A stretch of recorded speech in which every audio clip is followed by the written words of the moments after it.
2024년 8월 1일 오전 11시 진행됐던 한 발인식이 있습니다. 그들은 고인을 이렇게 기억했습니다. 누구보다 가족을 위해 열심히 살았던 사람. 한없이 착하기만 했던 한 집안의 가장은 9살, 4살, 어린 두 아들의 배웅을 받으며 그렇게 떠나가셨습니다. 고인은 우리 모두를 충격에 빠뜨린 7월 29일 일명 은평구 일본도 살인사건의 피해자이십니다. 누구도 상상할 수 없었습니다. 그 누구라도 대처할 수 없었을 것입니다. 그런데 같은 날 열린 살인마 백씨의 영장실질심사는 더욱 충격적이었습니다. 8월 1일 영장실질심사에 출석하는 백씨. 피해자 유족들한테 하실 말씀 없으십니까? 피해자가 미행한다고 생각해서 범행하신 건가요? 네, 평소에도 도검 소지하고 다니셨나요? 아닙니다. 직장에서 불화 있었던 게 사실인가요? 아닙니다. 마약 검사는 왜 거부하신 겁니까? 중국 스파이들 때문에 안 했습니다. 네, 피해자에게 죄송한 마음 있습니까? 없습니다. 유가족에게 할 말이 없는가라는 질문에 없습니다. 미행한다 생각했느냐라는 말했는데 평소에도 도검을 소지했냐? 아니다. 직장 불화가 있었느냐? 아니다. 마약 검사를 거부한 이유는 중국 스파이들 때문에 하지 않았다. 피해자에겐 죄송한 마음은 없다. 심사를 마치고 나온 백 씨는 더 가감없이 자신의 주장을 이야기합니다. 심지어 마스크까지 내린 상태로 말이죠. 그럼 범행 당일 일본도 가지고 나온 이유는 뭔가요? 중국 스파이를 처단하기 위해 가져왔습니다. 범행 미리 계획했습니까? 저는 나라를 중국과 함께 팔아먹는 김건희와 중국 스파이를 처단하기 위해 이 일을 했습니다. 그럼 마약 검사는 왜 거부하셨어요? 중국 스파이가 마약을 얘기하기 때문입니다. 피해자한테 할 말 없습니까? 저는 나라를 팔아먹는 김건희와 중국 스파이를 처단하기 위해 이 일을 하였습니다. 피해자분들한테 뭐 미안한 말씀 없으세요? 아까 말씀드린 것처럼 저의 범행 동기는 나라를 팔아먹은 김건희와 중국 스파이를 처단하기 위해 이 일을 하였습니다. 김건희와 중국 스파이는 중국과 함께 한반도 전쟁을 일으키려고 했습니다. 그래서 제가 이 일을 하게 됐습니다. 저는 심신미약이 아닙니다. 일본도는 왜 구매하셨어요? 중국 스파이를 처단하기 위해 제가 구매했습니다. 김건희를 처단한다는 마음으로 구매했습니다. 심신미약 아니라고 주장하시는 거 맞으세요? 맞습니다. 저는 멀쩡한 정신으로 하였습니다. 그러면 뭐 장식용으로 구매하신 게 아니에요? 일본도는? 중국 스파이들이 위협에 보호하기 위해서 구매하였습니다. 예, 있어요. 유가족분에게 하고 싶은 말 없으세요? 없습니다. 저는 중국 스파이를 처단하기 위해 이 일을 하였습니다. 죄송한 마음 아니세요? 김건희와 중국 스파이를 처단하기 위해 이 일을 하였습니다. 범행 계획된 건가요? 제가 안에 들어갈게요. 유가족분에게 죄송한 마음 없으세요? 없습니다. 여러분은 어떻게 들으셨나요? 혹시 이 말에서 무언가 석연찮은, 무언가 이상한 감정이 드는 대목들이 있진 않으셨나요? 오늘 우린 백 씨가 감추고 있는 또 하나의 비밀을 조심스럽게 살펴보려 합니다. 김하 사건 파일, 은평구 일본도 살인사건의 범인 백 씨 편입니다. 안녕하십니까. 전국 유튜브 독자 여러분, 아프리카TV 시청자 여러분, 김원입니다. 권유령 교수님께서 쓰신 책 악의 마음을 읽는 자들. 사실 보통 사람은 감히 흉내내기도 어려운 이 내용을 한번 되짚어서 생각을 하게 됩니다. 앞서 보신 백 씨의 영장실질심사 인터뷰, 어떤 생각이 드시나요? 무고한 사람을 살해하고 하는 말이 궤변으로 느껴지는 건 당연하다는 생각입니다. 과연 백 씨는 정말 진실만을 이야기하고 있는 것이 맞을까요? 오늘 우리는 사건 내용을 분석해보고 마지막 그 인터뷰 내용으로 최종적인 확인을 해보고자 합니다. 서울 은평구의 한 아파트 정문입니다. 요즘 아파트들에 많이 있는 모습이죠. 보안이 좀 강화되어 있는 아파트입니다. 입주민이 아니면 카드키가 없이 소지하지 않은 상태로는 아예 문조차 열리지 않는, 그리고 입구에서도 계속 보안을 담당하시는 분들이 있는 그런 아파트입니다. 그만큼 외부인의 출입에 대해서 예민하게 반응하는 현재이기도 하죠. 그런데 모두 막을 수는 없었습니다. 2024년 7월 29일 밤 11시 27분, 피해자의 나이는 43세.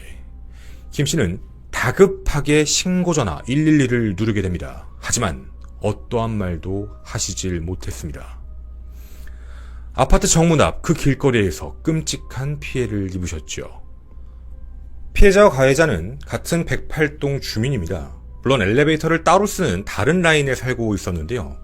사건 당일날 피해자분은 집 밖으로 담배를 피우기 위해 나오신 상황이었습니다. 헌데 그때 낚시 가방을 들고 있는 백씨가 다가옵니다. 자신을 바라보면서 무언가 시비를 건다라는 느낌이 들어서 그냥 신고라도 할까 아니면 그냥 피할까라고 생각하는 그 순간 백씨는 낚시 가방 안에 있던 칼날 길이 무려 80cm 일본도를 들고 팔과 어깨 부위를 공격하게 됩니다. 깜짝 놀란 피해자는 신고를 하기 위해 도망을 치기 시작하는데요. 제일 가까운 곳 바로 경비원분이 계신 그 공간이었습니다. 헌데 정말 안타깝게도 그 안에는 아무도 없었죠. 그 상황에 부상을 입은 피해자를 아랑곳하지 않고 백씨는 또다시 칼로 난도질을 시작하게 됩니다. 아무 말도 하지 못하고 본인의 휴대폰으로 112를 누른 채 아무 말도 하실 수가 없었습니다.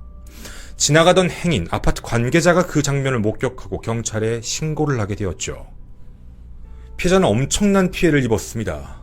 현장에 도착한 119 대원들이 급히 병원으로 이송을 했지만 정말 안타깝게도 이송 도중 사망하시게 되었습니다.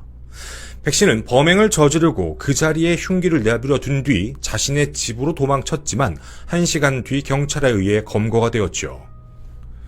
국과수의 구두 소견으로는 전신에 걸친 다발성 자철창으로 확인이 됩니다. 말 그대로 흉기에 의한 상처 때문에 수많은 혈액이 흘러나왔고 결국 저혈압성 쇼크사로 돌아가시게 된 상황입니다.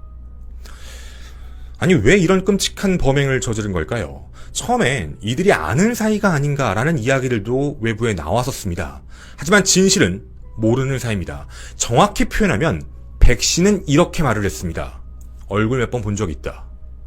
같은 아파트 동에 살다 보니까 오다 가다 얼굴을 본 적은 있다라는 말이죠. 면식관계가 아니라 비면식, 서로 모르는 사이입니다. 친분조차 없는 사람을 그렇게 끔찍하게 살해할 이유가 도대체 무엇이었을까? 이에 대해 백씨는요, 납득하기 힘든 말을 합니다. 나를 미행하는 스파이라고 판단을 해서 살해를 했다라고 진술을 했죠. 자, 그럼 좀 생각을 해봐야 볼 대목이 있습니다. 분명 집에 있었거나 혹은 주변을 계속 맴돌고 있었던 게 백씨였을 겁니다. 근데 때마침 담배를 피기 위해 내려왔던 피해자를 바라보고 자신을 미행한다라고 생각해 범행 도구를 꺼내 살해를 했다는 것. 그럼 한 가지는 알 수 있습니다. 집에 있다가 라고 얘기를 하면 무슨 이유에서인지 그 낚시 가방을 챙겨 내려와서 공격을 했다. 그건 집에 있는 상태에서 밖을 바라보고 있다가 공격을 했다라는 이야기가 될 수도 있죠. 그게 아니라면 낚시 가방, 흉기를 든 그 채로 그 집 주변을 돌아다니다가 피해자를 마주하고 공격을 했다라고도 볼 수 있습니다. 무엇이 되었든 그는 살해 도구를 미리 준비해서 가지고 다녔다라는 이야기가 되죠. 37세인 백씨. 우리는 무언가 이해가 안 가는 대목이 있습니다. 아니, 지금 말하는 것만 봐도, 범행 동기만 봐도 정상적인 사람이 아닌 것 같은데 어떻게 80cm짜리의 흉기, 일본도를, 도검을 소지할 수 있었을까에 대한 판단이죠. 처음엔 불법이 아니냐라는 이야기들도 돌았는데요. 확인 결과 경찰에 도검 소지 허가서를 받은 상태였습니다. 분명 심신상실, 알코올 중독, 정신질환자 등은 소지 허가를 받을 수 없었음에도 불구하고 이미 받아놓은 상태였죠. 그것도 올해 1월이었습니다. 정확히 표현하자면 정신적인 질환에 대해서 병원에 가서 검사를 받거나 처방을 받은 기록조차 없습니다. 그럼 그동안 아무렇지 않게 살아오다가 갑작스럽게 이런 범행을 저지른 걸까라는 의혹도 들죠. 음주 상태도 아니었습니다. 처음엔 마약과 관련된 범죄인 줄 알고 간이시약 검사를 진행하려고 했더니 스파이 때문이다 라고 이야기하며 거절을 해 결국 압수수색 영장을 발부받아 강제로 집행하게 되었죠. 하지만 마약 반응도 나오지가 않았습니다. 정신과 치료를 받은 이력도 없다. 음주 상태도 아니고 마약 상태도 아니었다. 이걸 어떻게 생각을 해야 될까요? 자, 그럼 백씨는 어떤 사람이었을까요? 그에 대해서 조금 더 생각을 해볼 필요가 있을 것 같습니다. 그는 국내 모 대기업을 다녔다라는 이야기가 돌게 되는데요.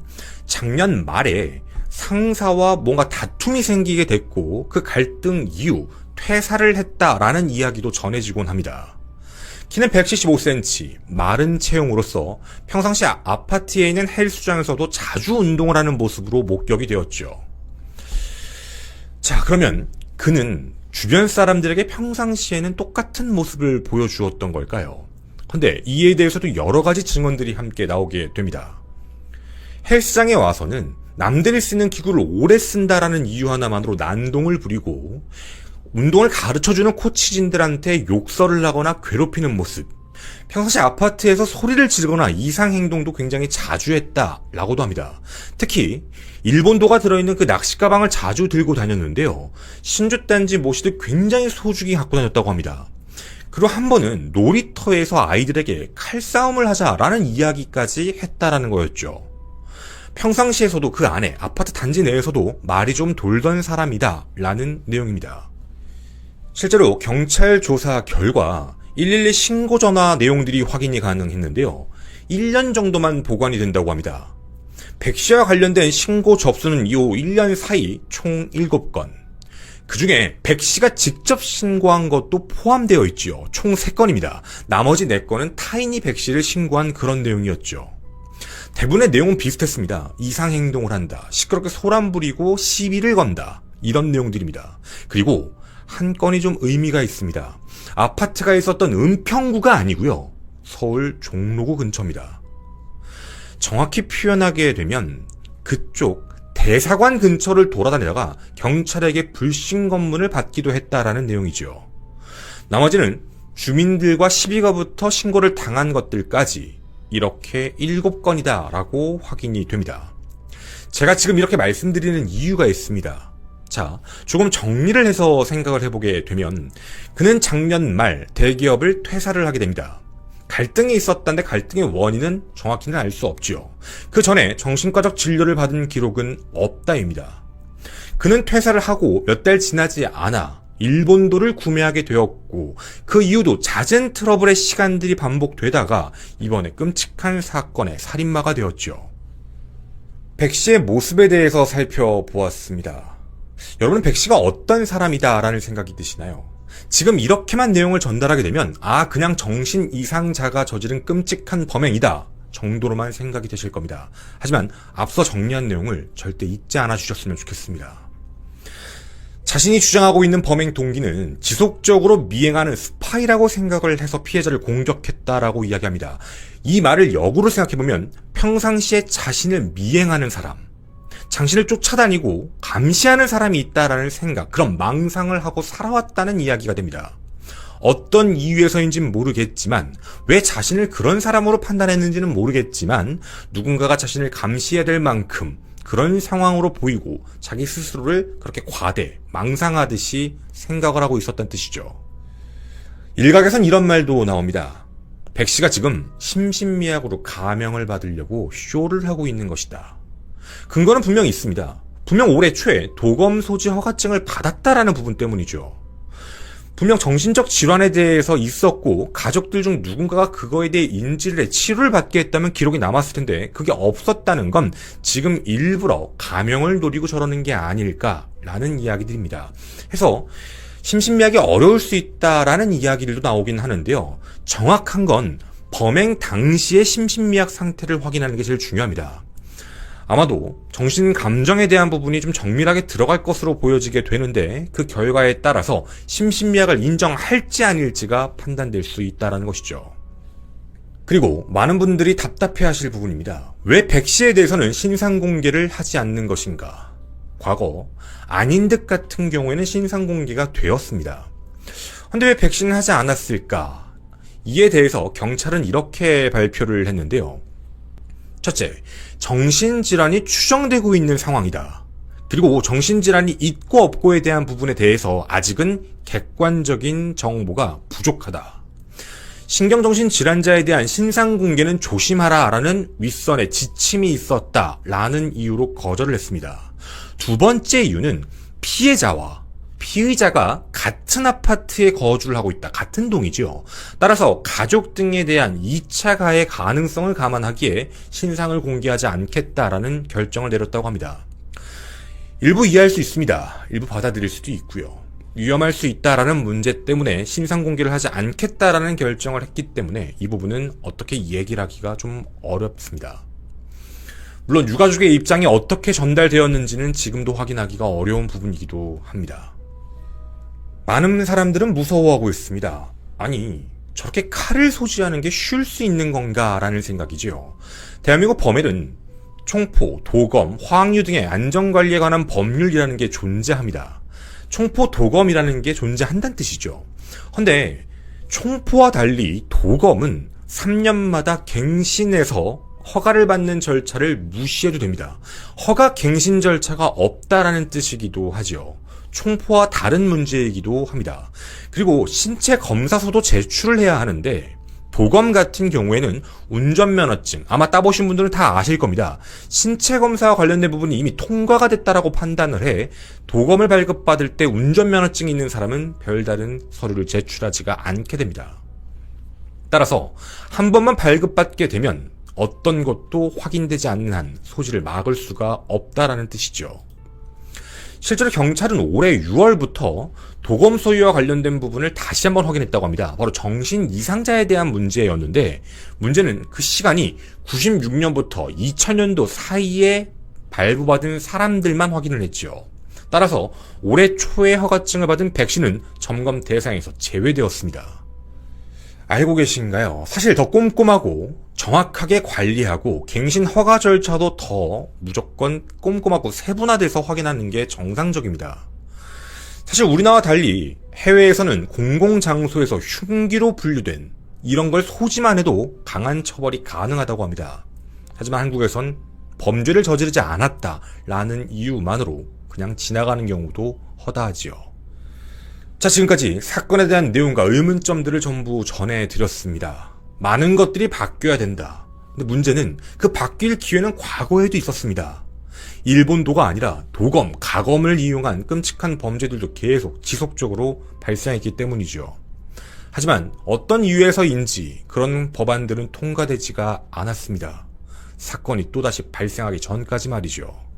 이제서야 또다시 바꿔야 된다라는 목소리가 높아질 뿐입니다. 그리고 누군가 피해자가 나타나야 조금씩 수정해가기 시작하는 안타까운 현실이기도 합니다.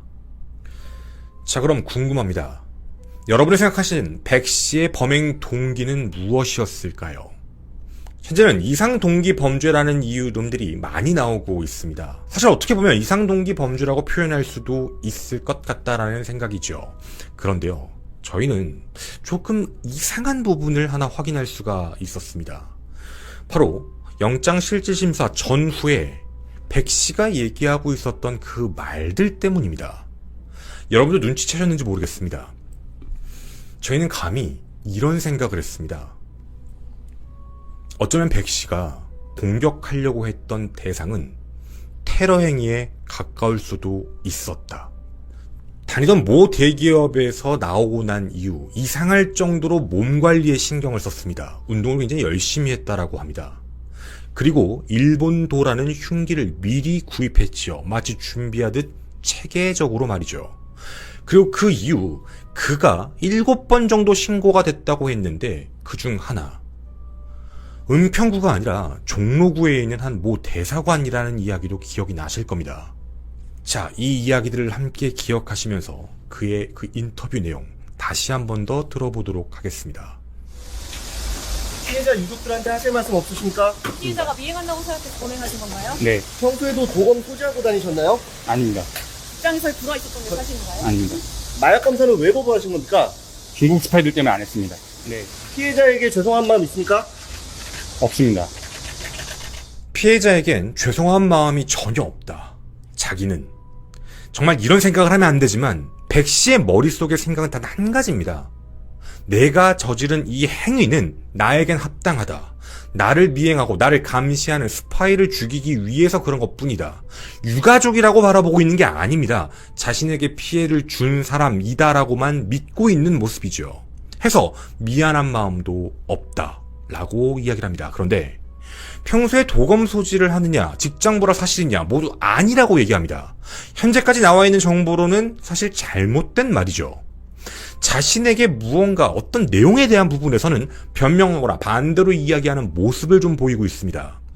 평소 도검 소지도 하지 않았다. 직장보라도 사실이 아니다. 자기는 자기 발로 나온 거다. 자기가 그 일을 하기 위해서. 하나씩 계획적으로 준비했다. 그 다음입니다. 범행 당일 일본도 가지고 나온 이유는 뭔가요? 중국 스파이를 처단하기 위해 가져왔습니다. 범행 미리 계획했습니까? 저는 나라를 중국과 함께 팔아먹는 김건희와 중국 스파이를 처단하기 위해 이 일을 했습니다. 그럼 마약 검사는 왜 거부하셨어요? 중국 스파이가 마약을 얘기하기 때문입니다. 피해자한테 할 말 없습니다. 저는 나라를 팔아먹는 김건희와 중국 스파이를 처단하기 위해 이 일을 하였습니다. 피해자분들한테 뭐 미안한 말씀 없으세요? 아까 말씀드린 것처럼 저의 범행 동기는 나라를 팔아먹은 김건희와 중국 스파이를 처단하기 위해 이 일을 하였습니다. 김건희와 중국 스파이는 중국과 함께 한반도 전쟁을 일으키려고 했습니다. 그래서 제가 이 일을 하게 됐습니다. 저는 심신미약이 아닙니다. 일본도는 왜 구매하셨어요? 중국 스파이를 처단하기 위해 제가 구매했습니다. 김건희를 처단한다는 마음으로 구매했습니다. 심신미약 아니라고 주장하시는 거 맞으세요? 맞습니다. 저는 멀쩡한 정신으로 하였습니다. 그러면 뭐 장식용으로 구매하신 게 아니에요? 일본도는? 중국 스파이들이 위협에 보호하기 위해서 구매하였습니다. 뒤에 있어요. 유가족분에게 하고 싶은 말 없으세요? 없습니다. 저는 중국 스파이를 처단하기 위해 이 일을 하였습니다. 죄송한 마음 안 드세요? 김건희와 중국 스파이를 처단하기 위해 이 일을 하였습니다. 범행 계획된 건가요? 제가 안에 들어갈게요. 근데 유가족분에게 죄송한 마음 없으세요? 없습니다. 자, 기존에 나왔던 말과 다르게 모순이 되는 말이 하나 있습니다. 들으셨나요? 중국 스파이 위협에서 보호하기 위해서 구매했다라는 말을 갑자기 합니다. 앞과 다른 내용입니다. 지금까지 백신은 공통적으로요. 나라를 팔아먹은 자와 중국 스파이를 처단하기 위해서 이런 범행을 저질렀다. 중국과 결탁해 한반도 전쟁을 일으키려고 했다. 그래서 제가 이 일을 했다라는 표현을 합니다. 자기가 저지른 범행을 마치 자신에게 사명감처럼 업무인 것처럼 일이라는 표현을 쓰고 있죠. 스파이라는 표현은 자신을 미행하는 사람이라는 망상을 가지고 있죠. 자기가 무언가를 준비하고 있는데 자기를 계속 감시하고 따라다니고 있어서 그걸 제거한 것이다. 처음에 일본들을 구매한 이유에 대해서도 처단하기 위해서라고 말을 합니다. 처단이라고 말하는 것, 분명 범행 대상을 특정하고 있는 느낌이죠. 질문 드리겠습니다. 누굴까요? 자신이 처단이라는 말을 쓸 만큼 의미가 있다라고 판단한다면 중국과 나라를 팔아먹은 사람, 이런 사람들에 대한 생각입니다. 자신이 공격을 한 사람은 스파이였죠. 자, 오랜 시간 동안 준비한 모습이 보입니다. 운동을 했습니다. 범행 도구인 일본도를 미리 준비했습니다. 일본도를 왜 샀을까요? 그리고 나서 나라를 팔아먹으려 하는 사람들을 공격하겠다 라는 생각으로 몸을 단련해오고 그렇게 일을 하나씩 시작합니다. 그리고 모 대사관까지 갔습니다. 그에게 처단이라고 표현할 수 있는 가장 높은 사람은 누구였을까요? 같은 동네에 사는 선량한 그 피해자가 아니었을 수도 있다는 겁니다. 자기가 생각하는 중국 혹은 영부인 혹은 그 이상의 누군가들, 그 사람들을 처단하겠다라는 생각을 먹었을 때 자기를 자꾸 감시하는 사람들이 생긴다. 자기를 미행하는 사람이 생긴다. 그걸 스파이라고 부르는 것. 앞서 있었던 모든 내용들을 정했을 때 우린 한 가지 이런 생각입니다. 그가 얘기하는, 백씨가 얘기하고 있는 가장 높은 사람, 가장 처단해야 될 사람은 선량한 피해자인 그분이 아니었습니다. 그 다른 사람들에 대한 대비라고 있었죠. 이상 동기 범죄다. 물론 그럴 수 있습니다. 헌데 저희는 이걸 일종의 테러 행위를 준비할 가능성이 있었다라고 보는 그 이유이기도 합니다. 그 누구든 범행 대상으로 생각했던 사람, 주변 사람들과 공격성이 점차 확대됐던 사람, 대상 근처를 어슬렁거렸던 사람, 어쩌면 그는 더 큰 테러를 준비했을 가능성을 배제할 수가 없습니다. 만약 그게 진실이라면 그는 국가에 큰 위협을, 국가 안보에 위협을 줄 수 있을 만큼의 생각을 가지고 있던 사람, 현재 대한민국의 신상공개법상 무조건 공개해야 되는 사람이기도 합니다. 단순 이상범죄, 단순 정신이상자의 범행이었을까? 과거 우리가 봤던 아닌 듯 이런 케이스와는 조금 다른 것 같은 느낌, 더 큰 목표를 가졌을 가능성을 배제할 수 없는 이 찝찝함은 왜 남는 건지 잘 모르겠습니다. 여러분이 생각하는 백씨, 그는 과연 그냥 단순 정신 이상자인 걸까요? 혹은 그 이상의 끔찍한 범죄 행위를 준비하고 있던 계획 범죄자였던 걸까요? 저는 김한 사건 파일의 김원이었습니다. 감사합니다. 네, 뒷이야기 하겠습니다. 사실 이 사건은 처음에 제가 진행할 생각이 없었어요. 왜냐면 이거 진행하면 또 댓글에 이제 지금 백씨가 막 현재 대한민국 지위는 영부인이죠. 영부인도 얘기하고 중국 얘기하고 막 이러면서 막 이런 말들 하니까 또 그 정치에 좀 미친 사람들이 와가지고 이상한 댓글 달까봐 이건 지금 말도 안 되는 살인사건인데 그래가지고 뭐 그냥 별 생각이 없이 하고 있었는데 그 영장실질심사 전후 인터뷰 내용을 이렇게 가만히 이렇게 보고 있는데 이게 예전에 아닌 듯 뭐 누구 이런 사람들이 저질렀던 범행하고는 너무 다른 거예요. 그러니까 자신의 생각을 얘기하는데 그 범행 대상이 한 명이 아닌 거잖아요. 그러니까 자기가 그런 부분을 준비를 하려고 했는데 일본도를 샀다라는 부분도 그게 정말 일본도인지는 모르겠지만 일본도를 산 이유도 있지 않을까라는 의구심도 드는 거예요. 공격 대상을 정확하게 설정을 했으니까 자기가 생각하는 그 말을 그렇게 하잖아요. 나라를 뭐 어쩌고 뭐 국가를 전복시키려고 한다 뭐 이런 전쟁을 일으키려고 한다 이런 말들을 하는 걸 보면은 사실상 말 그대로 그런 말도 안 되는 망상으로 들어가면서 그렇게 해야 자기가 자기를 되게 대단한 사람이라고 생각하는 것 같아요. 망상이 좀 심한 사람들의 특징이죠. 자기가 이런 일을 해야 된다. 자기에게 무슨 이런 뭐 임무가 내려왔다라는 망상을 하면서 느낌상 준비를 했던 것 같아요.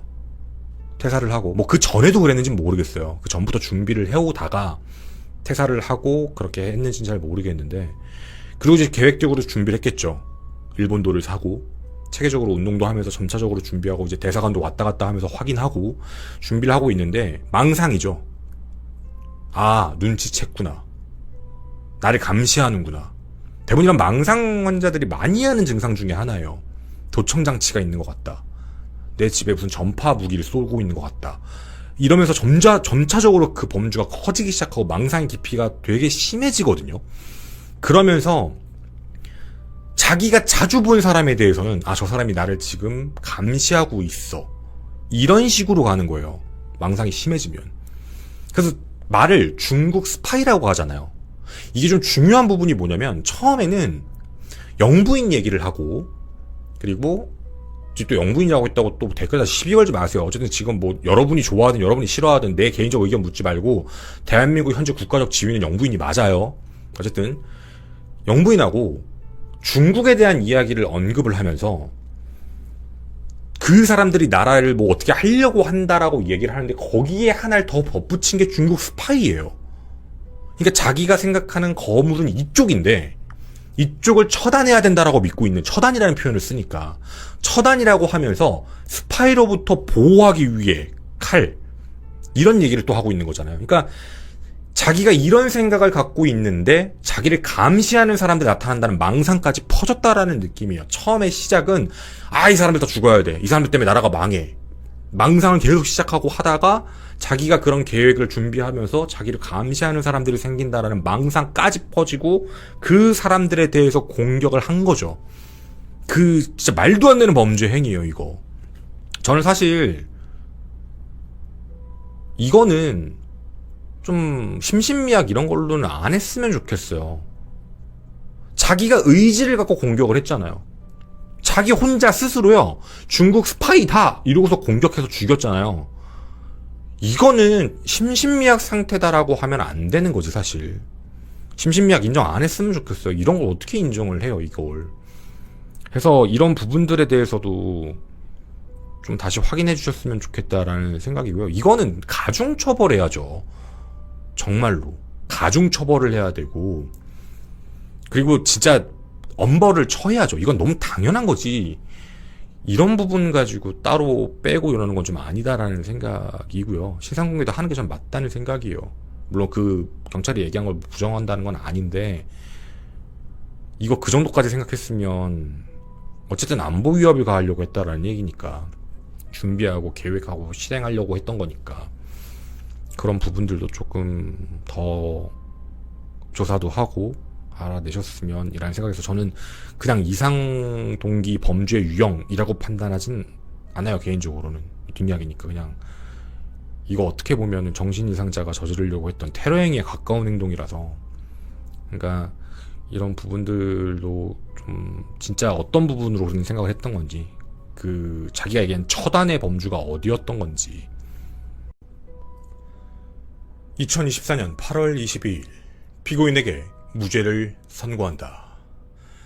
적막과 탄식이 흐르는 재판정. 그 누구도 예상하지 못했습니다. 단 한 사람, 살인 혐의로 재판을 받던 피고인 A씨만 빼고 말이죠. 당시 육안으로 보기에도 피해자 시신에 남은 흔적은 분명 타살을 말하고 있었습니다. A씨 또한 현장에서 긴급 체포가 되었죠.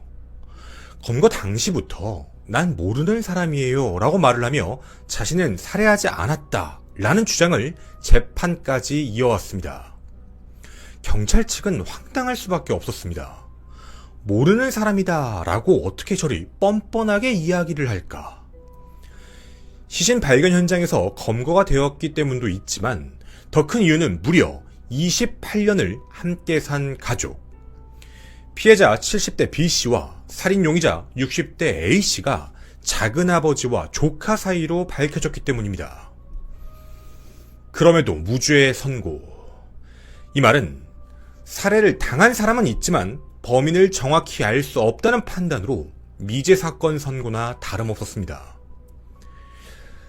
A씨는 정말 범인이 아닌 걸까? 그럼 범인은 누구인 걸까요? 김원 사건 파일, 삼촌을 살해한 범인은 누구인가? 무죄의 미스터리 편입니다.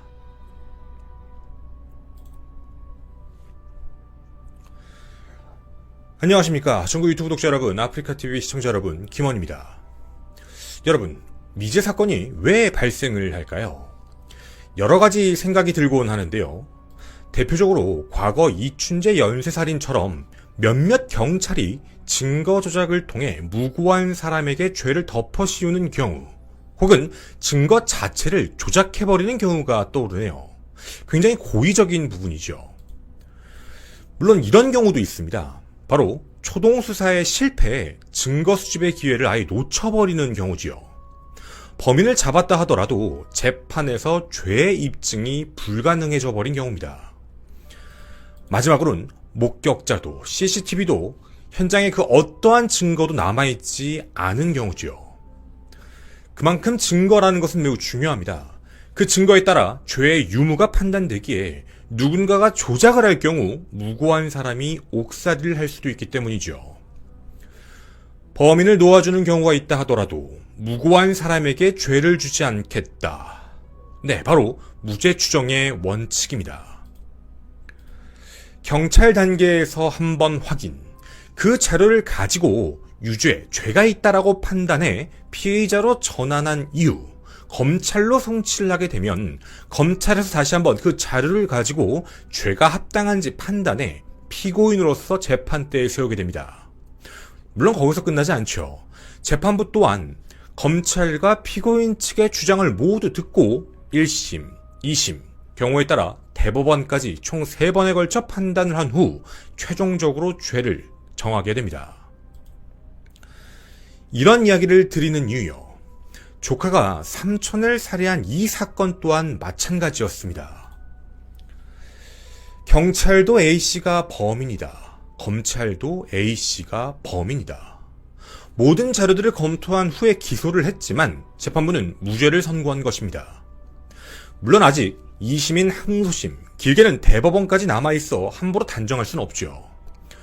오늘 이 사건의 범인이 정말 A씨가 맞는 것인지, 아니면 또 다른 범인이 있는 것인지, 무죄를 선고한 이유가 정말 타당한 것인지 여러분의 의견을 댓글로 기다리고자 합니다. 때는 2024년 2월 7일 오후 2시 40분경 수원 남부경찰서에 한 통의 신고 전화가 접수됩니다. 저희 아버지가 3일째 연락이 되질 않습니다. 설 명절을 이틀 앞둔 그날, 아버지 B씨가 평소와 달리 너무나 연락이 되지 않아 경기도 수원시 영통구 원촌동의 한 임대주택 집을 찾아갔던 아들. 그런데 문은 굳게 잠겨있고 아무리 두드려도 인기척조차 없었습니다. 뭔가 이상했습니다. 집에 혼자 계시지는 않았을 텐데 말이죠. 70대이신 아버지는 28년 전 큰아버지 부부가 사망을 하고 조카였던 A씨를 거두어 28년간 함께 살아왔기 때문입니다. 그럼 함께 외출을 하신 걸까라고 생각을 할 수도 있지만 B씨의 아들이 신고를 한 이유는 분명했습니다. 굳게 닫혔던 그 문. 그 문 앞에서 아버지에게 전화를 걸었을 때 집안에 울리는 아버지의 휴대폰 벨소리 때문이었죠. 신고를 접수한 경찰은 고령이기에 단순 가출 혹은 실종 같은 여러 가지 가능성을 열어두었지만 위치 추적 결과는 전혀 달랐습니다. 약 일주일 전인 1월 31일 오후 6시 마지막 통화 기록 이후 B씨의 위치는 집에서 움직인 적이 없었죠. 그 이후 통신기록, 금융기록, 병원 진료기록 등 어떠한 생존 반응도 확인되지가 않았습니다. 남은 가능성은 단 하나. 핸드폰 벨이 울리고 있는 집안 내부였지요. 경찰은 소방과 공동 대응을 통해 굳게 잠긴 문을 강제로 개방한 뒤 내부로 진입을 합니다. 분명 보통의 집과 크게 달라 보이진 않았습니다. 그런데 그 순간 거실 베란다에서 이불에 겹겹이 쌓인 형체를 발견하게 되죠. 바로 집주인 B씨, 아들의 아버지, 바로 작은아버지의 사체였습니다. 그뿐만이 아니었습니다. 방문을 걸어 잠그고 숨어있는 조카 A씨를 찾아내 대치 끝에 살인 혐의로 긴급 체포를 하게 되었죠. 자, 우선 사건 현장을 좀 정리해 보도록 하겠습니다. 피해자의 사인은 조사 결과 둔기로 머리를 수차례 내리쳐 살해한 것이었죠. 경기도 수원의 임대주택 2층, 거주자는 작은아버지 70대 B씨와 조카 60대 A씨. 우선 궁금합니다. 28년간 거두어 함께 살았던 이유는 무엇이었을까요? 어린 시절부터 정신질환을 앓고 있던 A씨는 부모의 사망 이후 유독 말을 잘 따르던 B씨의 손에서 커왔습니다. 그만큼 조카에 대한 애착이 컸던 작은아버지셨죠. 이런 배경을 살펴보면 조카 A씨의 행동은 분명 무언가 이상합니다. 하나, 생존 반응 마지막은 1월 31일. 그 이후 일주일이 넘는 시간 동안 A씨는 시신과 함께 그 집에 있었다는 점이죠. 둘, 그럼에도 어딘가에 전화를 하거나 신고를 하지도 않았으며 도리어 사촌지간이었던 B씨의 아들 그 연락마저도 받지 않은 점입니다.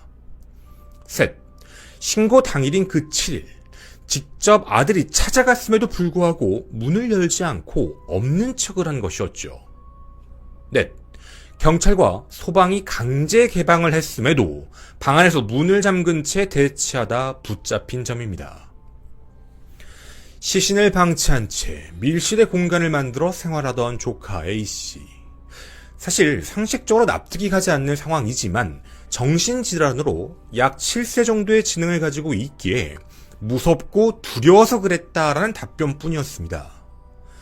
사실 심증으론 범인에 매우 가깝지만 여러분도 그런 생각을 해보셨나요? 모든 가능성을 열어둔다면 정말 정신질환이 있는 조카 A씨의 입장까지 함께 포함을 한다면 제3자의 범행의 가능성, 즉 누군가 살인을 저질렀는지 조카 A씨는 목격했을 가능성도 배제할 수 없는 상황입니다. 목격자와 살인마 사이 그 어딘가쯤이었죠. 그런데 말이죠. 검거된 A씨의 진술은 더욱 납득하기가 어려웠습니다. 범행을 저지르지 않았다. 그리고 누구지도 모르는 사람이다. 심지어 자신과 찍어놓은 사진들이 있었겠죠. 28년간의 그 기록, 그 사진들을 보여줘도 모른다 라고 할 뿐입니다. 검거될 당시부터 재판 최후 진술 때까지 그 주장은 계속 이어졌죠. 모든 것을 부인하고 부정하기에 정확한 범행 일시도 알 수가 없었습니다. 단순히 1월 30일 오후 6시 그 마지막 통화 기록 이후부터 문을 강제 개방했던 2월 7일 그 사이다. 범행 동기는 알 수가 없다. 평소 이들 사이에가 문제가 있었는지 확인해봐도 어떠한 다툼을 알고 있는 주변인이 없었습니다. 그럼 이제 남은 것은 현장의 증거를 수집하는 방법뿐이었죠. 그런데 여기서 또 문제가 발생합니다. 정말 이상한 부분인데요. 가장 중요한 범행 도구조차 확인되지가 않았습니다.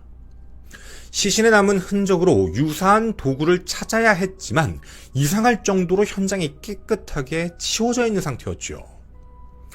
근데 여기서 뭔가 이상하다라는 생각이 드시지 않나요? 지능이 분명 7세 수준이라고 말씀드렸던 앞 상황과 달리 어떻게 보면 매우 지능적으로 미리 정리를 했다라고 보여지기 때문입니다. 같은 사건 현장에서 나오는 극과 극의 모습. A씨는 정말 진실만을 이야기하고 있는 것이 맞을까요?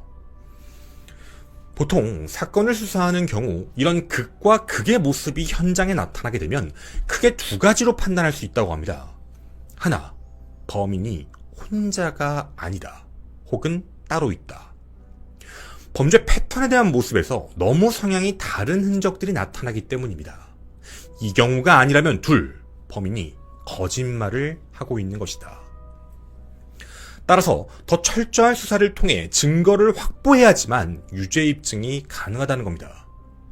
확인되지 않는 범행 동기, 그리고 현장에서 확인하기가 어려운 범행 도구들, 그리고 난 잘 모르는 사람이다 라는 일관된 주장. 2월 13일 구속되어 재판에 넘겨진 조카 A씨. 각각의 주장이 오고 가고 모든 재판의 절차가 마무리되어 검찰의 구형과 그리고 피고인 측의 최후 진술을 하게 되는 결심 공판 날이었습니다. 검찰은 부모가 사망한 이후 일정한 직업이 없던 피고인 A씨를 28년간 보살펴준 피해자, 그럼에도 둔기로 여러 차례 내리쳐 끔찍하게 살인을 저질렀기에 죄질이 매우 불량하고 비난 가능성이 높다라고 이야기합니다. 또 유족과 합의되지도 않았고 정신감정 결과 심신장애가 확인되어 재범 위험성이 매우 높다라면서 징역 20년, 치료 감호 및 전자장치 부착 명령 20년을 구형했습니다. A씨는 뭐라고 했을까요? 그는 최후 진술에서 난 자고 있는데 갑자기 경찰들이 와서 수갑을 채웠다라며 그 뒤의 발언들도 제대로 이어가지 못하며 횡설수설을 하며 마쳤습니다. 경찰과 검찰 모두 정신질환적 문제로 직접적인 범행 동기는 찾아내지 못했지만 범행 도구, 범행 수법, 범행 일시를 일부 특정을 하며 그를 재판대에 세운 것이었죠. 증거들이 나타났다는 뜻이기도 합니다. 유죄 입증에는 전혀 문제가 없어 보였죠.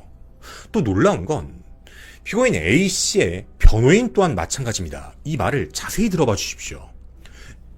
결심 공판에서 변호인은 피고인 A씨가 지능이 7세 정도이며 자기가 지금 어디 있는지도 모르는 상태라는 말을 합니다.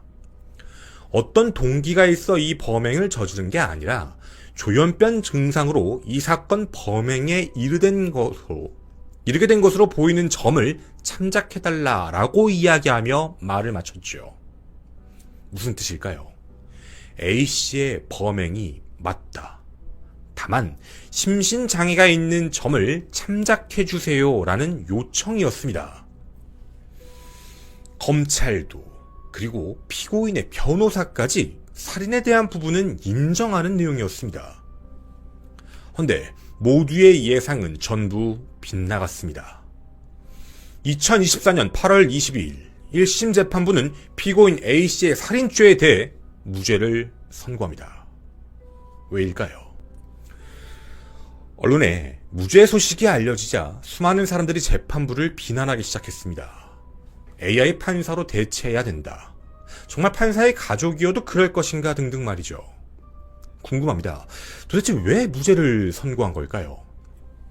일단 재판부는 검찰의 증거가 범죄 사실을 인정할 합리적 의심이 없을 만한 정도에 이르지 못하면 유죄 의심이 되는 사정이 있다 하더라도 피고인의 이익으로 판단해야 된다.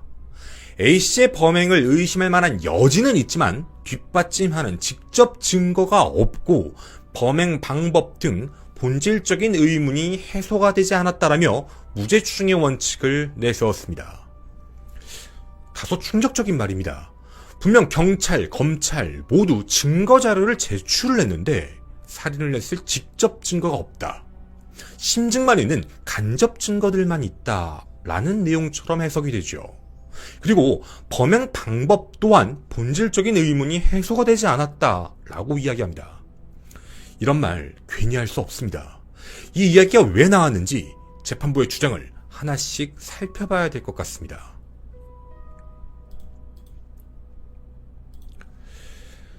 무죄 추정의 원칙 첫 번째, 범행 도구의 문제를 꼬집었습니다. 경찰과 검찰은 범행 도구를 십자 드라이버와 커피포트로 특정을 했죠. 피해자의 상처 형태로 보았을 때 일치하는 도구가 현장에서 발견되었기 때문입니다. 끝났습니다. 범행 도구가 나왔으니까요. 그럼 그게 분명히 증거가 돼서 경찰은 검찰로 넘긴 것이고 검찰도 그 증거를 판단, 이게 범행 도구가 맞다라고 해 재판에서 증거로 제출한 것이죠. 그런데 왜 재판부는 이걸 받아들이지 않았을까요? 문제가 있었습니다. 분명 상처의 형태는 십자 드라이버와 일치합니다. 그건 확실합니다. 그런데 드라이버 손잡이 표면에 범인 A씨의 DNA가 발견되지도 않았고 공격했다라고 보러오는 드라이버 날에는 피해자 B씨의 DNA가 검출되지 않았다라는 뜻입니다. 물론 여기까지만 들으면 아니 현장을 청소했다며 이거 닦아가지고 나타난 게 아니지 않을까? 라고 의심해 볼 수도 있지만 십자 드라이버 손잡이에 남은 여러 개의 DNA는 피해자의 것만 남아 있었습니다. 또한 커피포트의 경우에도요, 공격 무기다라고 판단을 했는데 이곳에는 피해자의 DNA만 남았으며 혈흔 반응도 아예 음성으로 확인됐습니다. 물론 불가능한 경우는 아닙니다. 커피포트의 경우 경찰과 검찰 측에서 범행 도구를 잘못 판단한 것일 수도 있지만 십자 드라이버의 경우 도구를 깨끗이 닦은 후 피해자의 DNA만 묻혀놨을 수 있다라는 점이죠. 하지만 이런 경우 지능 7세 정도의 피고인이 정말 가능했을까라는 그 의문을 해소했어야만 했는데 그런 부가적인 증거들을 찾아내지 못했다라는 점이었습니다. 자, 무죄 추정의 원칙 첫 번째, 그 범행 도구에 대한 재판부의 이야기. 문득 들어보시니까 어떤 생각이 드시나요?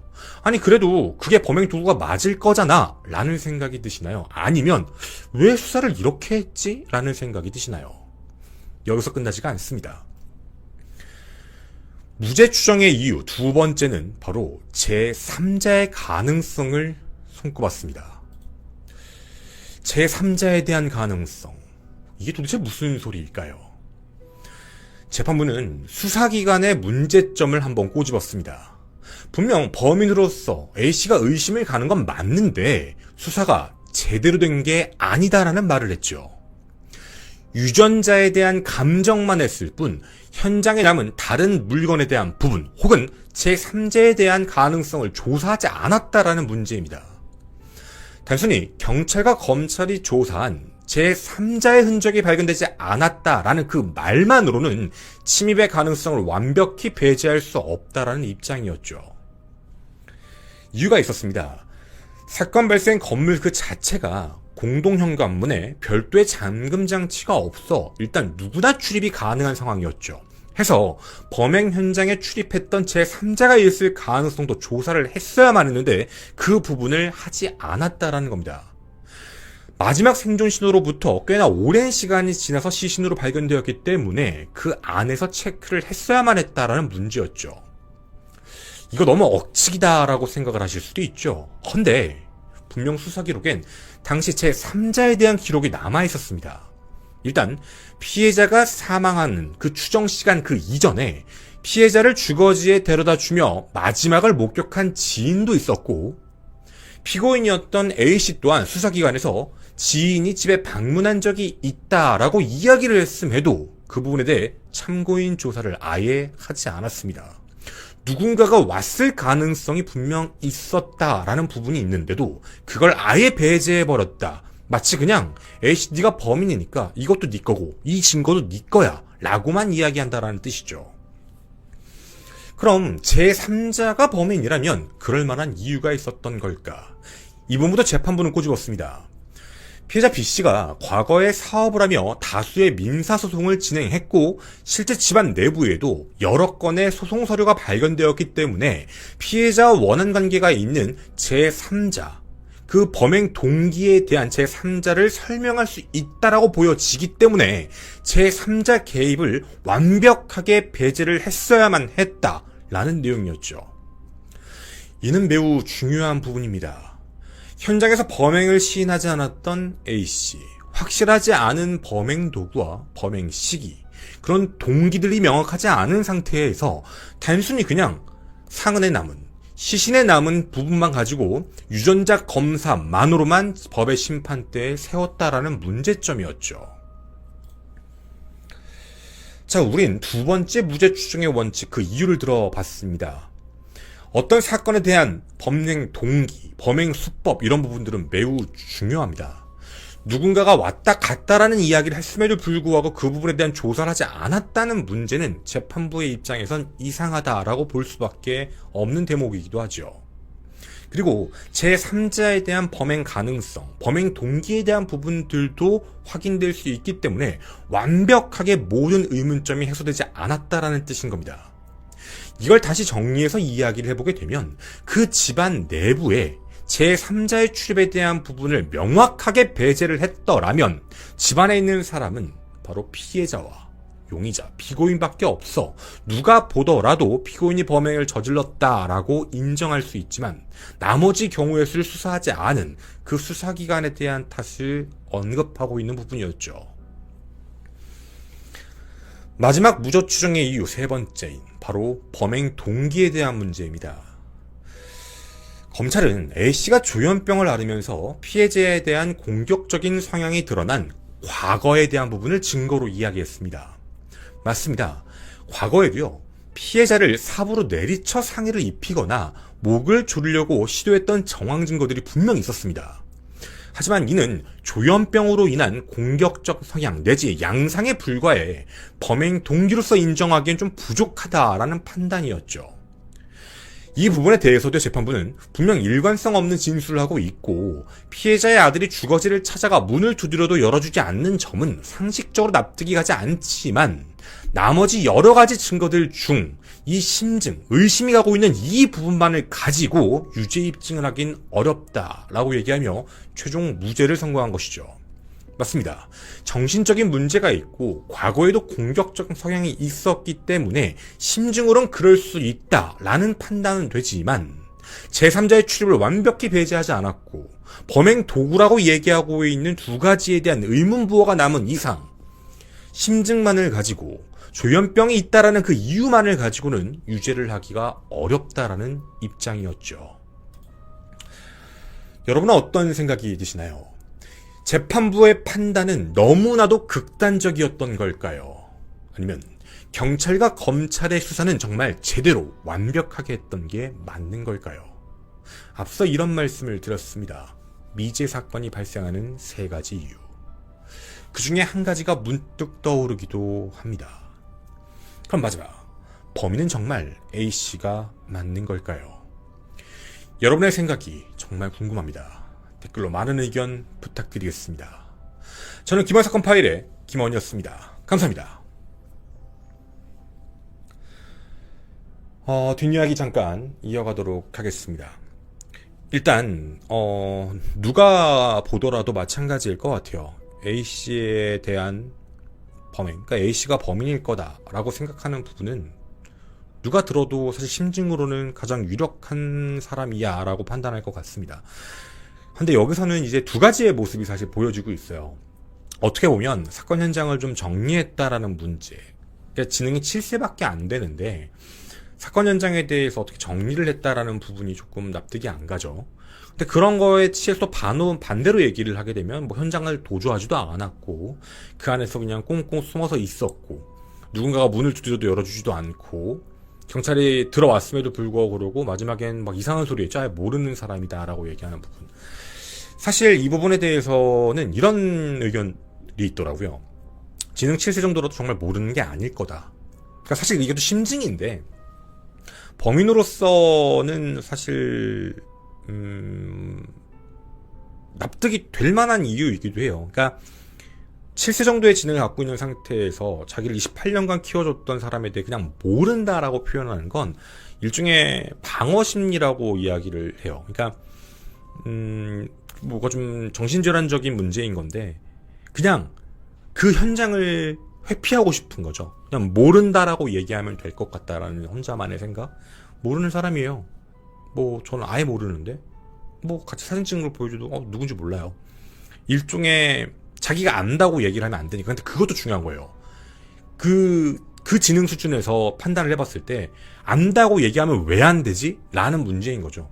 만약에 제3자에 대한 범행 가능성을 얘기를 할 거라면 자기가 뭐 누가 온 걸 봤고 누군가 공격하는 거 봤어요 라고 얘기하는 게 맞는 건데 그런 부분으로 언급을 하지 않고 자기는 아예 그냥 모른다라고만 얘기하는 일종의 방어 심리를 펼치고 있다는 건 안다고 얘기하면 그 다음에 대한 문제가 대처가 되지 않기 때문에 그냥 아예 다 몰라요 라고만 얘기를 한다라고 보여져서 사실 심리적인 부분으로 봤을 때는 가능성이 매우 높죠. 당시에 한 행동들도 그렇고.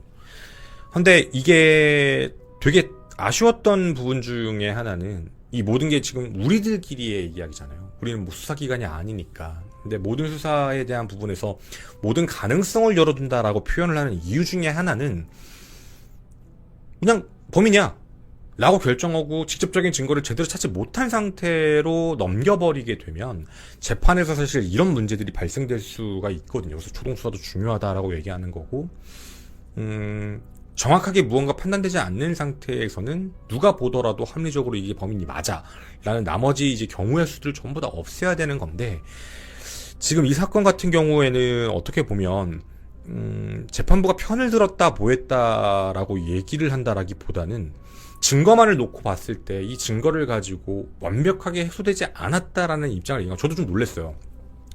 사실 이 사건이 처음에 보도가 되고 났을 때 그냥 난 몰라요 막 이렇게 얘기를 했다고 해서 뭐 현장에서 도구 발견하고 뭐 하고 하면 되겠지. 근데 공판 때 내용을 봤더니 이제 범행 도구에 대한 이야기들이 나오길래 정말 찾았구나라는 생각을 했죠.